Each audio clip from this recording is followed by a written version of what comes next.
This screencast introduces Milton and Paradise Lost. Let's begin with some history. It might not hurt to back up a little and remember King Charles I.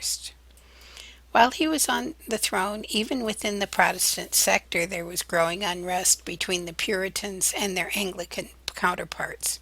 Puritans thought that the Anglicans, led by Archbishop Laud, that's him on the left, and that's Laud, were too close to Catholics with paintings and statuary in churches, a practice that they called idolatry.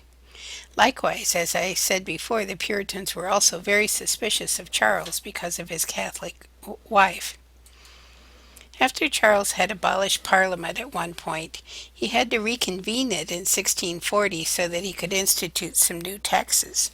Instead of passing the taxes and going home, Parliament vowed to remain in session until its members agreed to disband. This session became known as the Long Parliament. During their session, members of Parliament, many of whom were Puritans, made several sweeping changes to the country. They abolished many of the new taxes that the king had already instated. They reined in the powers of the Archbishop of Canterbury. Remember, that was Archbishop Laud, who led the Anglican Church. They curtailed the power of the king, and they closed the theaters because the Puritans thought that they bred corruption among the people.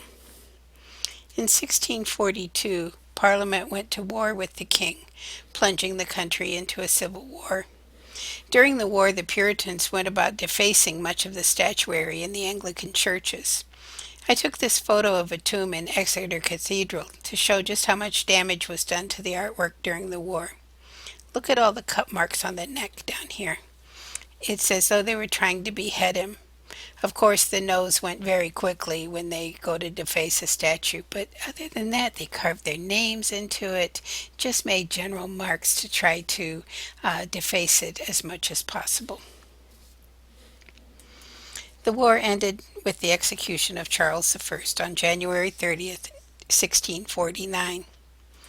In 1653, England became a protectorate under the Puritan Oliver Cromwell, who was named Lord Protector for life.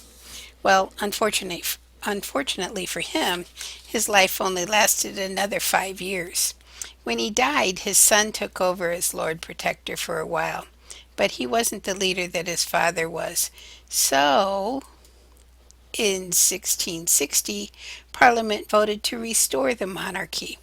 They called Charles I's son, who's conveniently named Charles II, back from France, where he's been in exile throughout Cromwell's years. This begins the period known as the Restoration, not only of the monarchy, but of the Church of England and of the theatres. From this time on, the King of England no longer has absolute power. Parliament is in control. So that is where we'll leave the historical context and turn our attention to the author of today's work. John Milton. Milton lived and worked during this turbulent time in England. In 1642, when he was 34, he married Mary Powell, who was only 17. Shortly after her marriage, she went home to visit her family and didn't return for, are you ready for this? 3 years. Things must have gotten better between them when she returned to Milton, though, because their daughter Anne was born in 1646. Mary's family were royalists who supported Charles I during the war. They lost their home to the Puritans pretty early on in the war, which forced her whole family to move in with Milton, who was a staunch supporter of Oliver Cromwell. That must have made for some pretty uncomfortable years while they all lived together. Mary's family moved out in 1648, but she stayed with her husband, and they had a second daughter named Mary. In 1652, Milton went blind. We really don't know why, what caused it. And his wife Mary died giving birth to their daughter Deborah. 4 years later, Milton married his second wife, Catherine Woodcock, but she died in childbirth 2 years after that, so we don't know too much about her.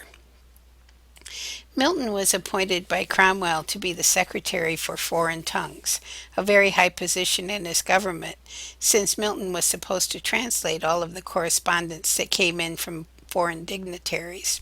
Remember, though, that Milton was blind by this time, so he needed a secretary to read the letters to him. That secretary was our old buddy Andrew Marvell. Milton lived a good life while Cromwell was in office, but when Cromwell died in 1658 and Charles II regained the throne of England, Milton was arrested and thrown into prison for a time, along with many other of Cromwell's supporters. Andrew Marvell came to his aid by petitioning Parliament on his behalf, and Milton was released from prison by Act of Parliament. In 1663, Milton married a third time, Elizabeth Minchell.